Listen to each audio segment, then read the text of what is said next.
पुरी सत्यवादी सुभद्रा कॉलोनीवासींकर केबे रहिबो पानीय जल समस्या।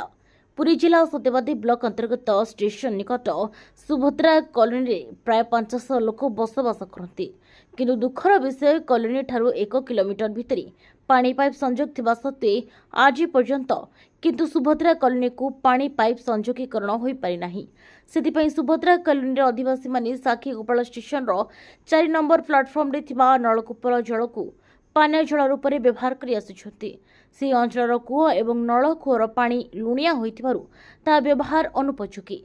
विडंबनार विषय प्लाटफॉर्म भितर थिबा पानीकलटी को स्टेशन कर्मचारी माने खोलिबाको उद्यम करुथबा समय स्थानीय आदिवासी माने साखी गोपाल स्टेशन मास्टर सहित जोगाजोग करी अनुरोध करने सहित लिखित आकार में जणाइथिले कि से पानी कल को सेठारु स्थानांतर न करिबा पई यार स्थायी समाधान पई स्थानीय आदिवासी माने दावी करिसेंति कि सुभद्रा कॉलोनी को स्थायी भाव में पानी जल पाइप संजोग करा जाऊ। पुरीरू मनोज कुमार बुलियार Singh report HR TV Odia.